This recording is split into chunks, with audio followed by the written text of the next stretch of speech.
guys, Don61, and today we're taking a look at the brand new and only pan-European battleship to come to World of Warships Legends, the Viribus Unitis. At least that's my guess on how you're going to pronounce it, because it looks Latin, and from what I can tell, that's about how you pronounce it, if I remember my Latin correctly. Anyways, it's the brand new premium battleship for the Pan-Europeans. We're going to be doing a review of it, which means we're going to be going through the commander, the modules, the setup, and then we'll be showing off a game and showing off the stats and maybe just talking a little bit about it. So, Viribus is an Austro-Hungarian dreadnought. It's up at tier 4, and it's a pretty fun ship. It's unique. It's no Giulio Cesare, but it's quite fun. Anyways, let's go ahead and dive on into the commander. And if you've been paying attention, we did get this commander kind of dropped into the regular loot pool of commander crates. So this is nice. He's not going to become the new Jersey Swirsky, and he is quite fun. I really do hope we get similar commanders across the rest of the battleships. But it's Janko Vofic. His base trait is unique. It's going to reduce the fire duration. What I really like about him is his first skill, but we'll get to that after we talk about the inspirations. We're running Scharnhorst for just a little bit more accuracy, and we are running Charles Madden to help with turret traverse speed and main battery reload time. His unique skill, which is kind of weird because usually the tech tree guys don't get unique skills, but he has a unique skill, and I kind of hope they bring this to the rest of the brawler battleships because I love this. It is Reckless Gunman. What it's going to do is it's going to reduce your main battery reload time at the cost of torpedo detectability range, which is great because usually in order to get that massive reduction in main battery reload, you have to go with a brawler, which reduces your main battery range, which has all sorts of negative effects, and it just makes playing battleships not fun, especially in this game where the kind of battleship meta, or at least what a lot of other battleship players will do, is stay on the moon, and then you have to expose yourself to a lot more fire, and it just doesn't, it makes that choice just non-viable. But this is a way to make choosing Reckless Gunman a viable way by still having that main battery reload reduction, but not having the penalty of the range. Anyways, let's continue. We're running Crisscross, Firefighter, Master Mechanic, and Will to Rebuild. As far as the mod slots, well, there is only one, and we are running main battery mod 1. You could probably either run main battery mod 2 to help with that turret traverse, or secondary batteries. We'll talk about the secondaries because technically it's supposed to be a plus of the ship, an advantage of the ship, but I'm here to tell you that it really isn't. As far as consumables go, well, we have 3. First one is that standard damage control party. It's going to last for 12 seconds and reload in 73.6 seconds. Then we have the repair party. You're going to heal 273 health per second. It's going to last 19.6 seconds, reload in 75.2 seconds, and it's going to have 4 charges, which is nice. You have a lot of health you can end up recovering with this ship. And then you have enhanced secondary targeting, which, well, you guys know and love the enhanced secondary targeting. It's the nice default we kind of get with the battleships these days. So, with all of that said, let's go ahead and dive on into the stats. So, Viribus Unitis, well, you have 35,700 hit points with an armor thickness between 13 and 280 millimeters. Bow armor is pretty great. Let's go ahead and just take a look at that armor view and we can bring it up. You have like 110 millimeter bow. It's an icebreaker, and then the upper part of the bow is 19. So the lower part, if you can get people to hit you there, is just gorgeous. The upper part, you're gonna be taking some heavy hits, and this is one of the downsides to Viribus, is you just the way you want to angle, you don't want to angle in the ship. You want to kind of give a little bit of side, because if you look at that side profile, oh boy, is there a ton of armor. 180 to 280 millimeters of side plating, which yeah, that can bounce a lot of things. That's where you kind of want to get hit, but you kind of have to pray. Now, as far as the Citadel goes, we can see kind of it's the reverse turtleback, if you will, sticking out. You do have a sloped kind of top part, so that does help with you know, angling of armor, but still, this ship very much a vulnerable ship on its sides.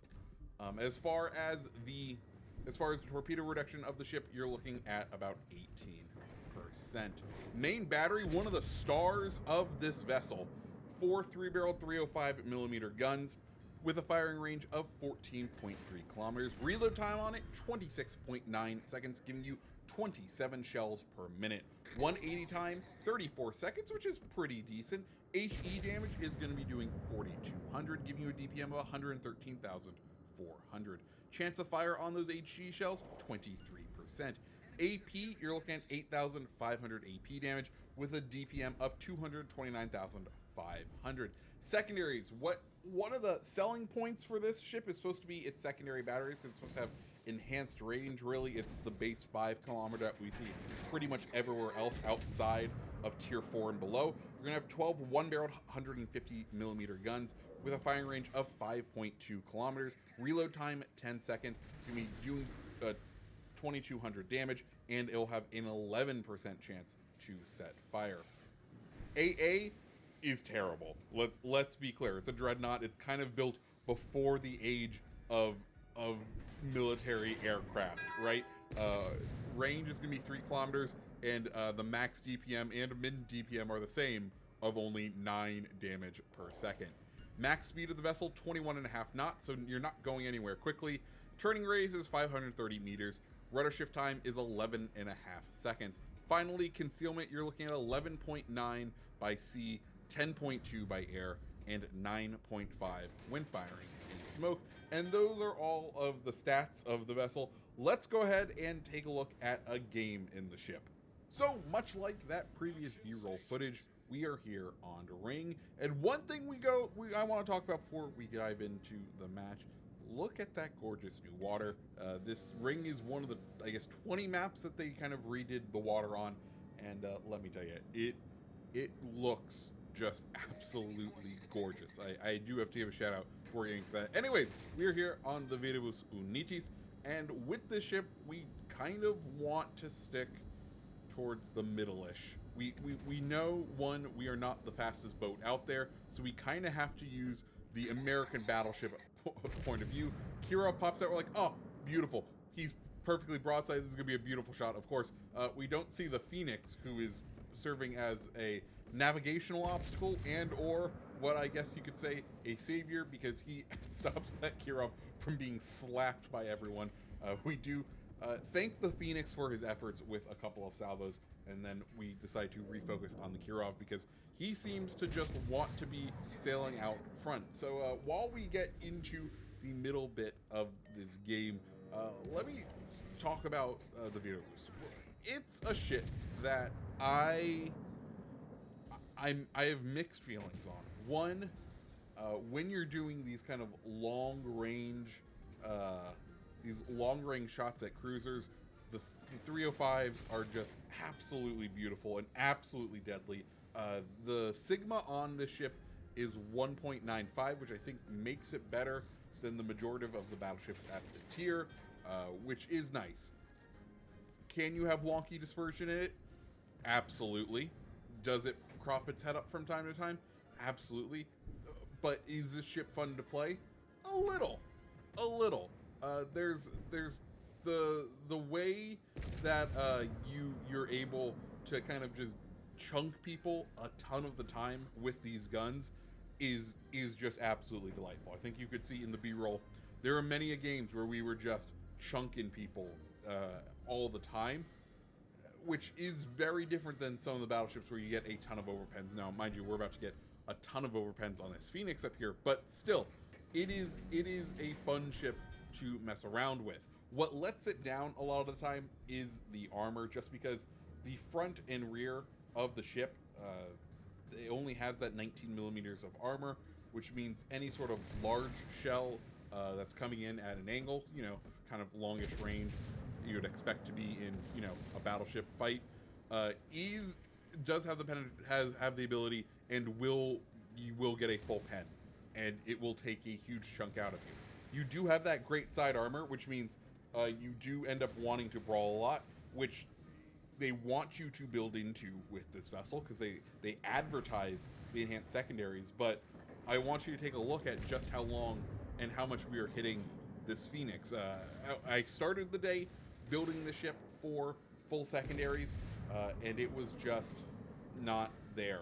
It really wasn't. It just did not, the accuracy rate and just the reload time on the secondaries, it just wasn't worth it in the end. So this is kind of where we are. Like, look, we just had the secondaries hit the Phoenix with no health left, and we weren't able to finish it off. We ended up having to use the main guns, which, you know, is unfortunate. You want your secondaries to be able to do some damage, and against a lightly armored cruiser, you'd expect it to be able to, but we weren't able to, sadly.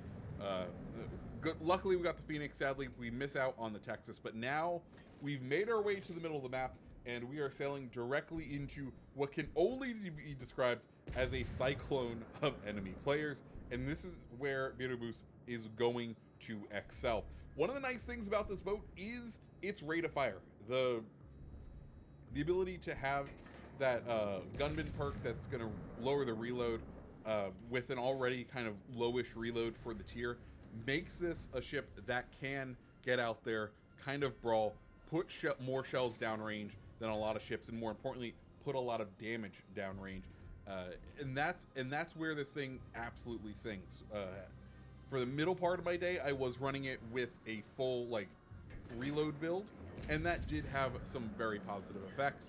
I do kind of wish that we had some sort of tier 5 vessel of these guys, so that we could pair the base trait of the commander with a damage control party, just to kind of reduce fires even more. But it was, you know, it's fun. Anyways, we're finally out in kind of open water with all these enemy ships. Phoenix is broadside. He goes down. Excellent. Now onto this Wyoming, who's kind of grasping at the last of his health. Front guns go off. We got 2 pens, a couple ricochets, because he's right at that angle, but we're hoping he'll just turn out right here. Furutaka is popping up in the back. We want to keep an eye on him, because if we can go ahead and damage him, we'll be good. We're going to try to fire both rounds into the Wyoming, and there we knock Wyoming out. Furutaka sailing broadside. We line this shot up, and well, look at this shot. They are just gorgeous. Furutaka, we get 2 citadels, leave him with maybe 100 hit points, if that. Thankfully, no fires lit, and I don't think anyone else really has a shot on him, so we are able to get our rear guns to be able to engage him and knock him out. Kind of check the Koenig. We're like, okay, he's kind of engaged with our enemy. We don't have a great firing angle at him, so we decide, let's go after the Orion like the rest of our team. Front guns are ready to go. We'll go ahead and turn, get the rear guns, try to get in a position so that as we sail out this way, if the Koenig survives his battle up there and he continues his way around that island, we'll have a good shot and a good angle on him on the rest of that island. Orion taking a good amount of chunk damage. Like I said, Viribus is a fun ship, and when it sings, it absolutely sings. And if we can get this 1 kill, we'll end the game with Kraken, which is always a fun way to get the ship. Unfortunately, we don't, but we do get the high cal for the game. Now we are having our eye set on the Koenig and what he is going to do. He does not have a ton of health left, and it looks like he does currently have a fire, which is good and bad, because if he decides to just kind of hang out behind that island, potentially that fire could burn him down. But we want to get this angle, because we do want to kind of finish out the game with the Kraken. Koenig kind of starts to push forward, and we're like, okay, cool, we're positioned correctly. Let's just kind of wait on this aim indicator. We have about an idea of where he is. We can go ahead and blind fire him, wait for the indicator to say we're going to be able to shoot him, let the shells fly free, and that'll wipe them, giving us the Kraken. Like I said, guys, Viribus, fun, not my favorite tier 4, but a respectable one, and one that does offer something just a little bit different in the game. If you like this video, go ahead and hit the like button, hit the subscribe button, and I hope you have a great rest of your day. See ya.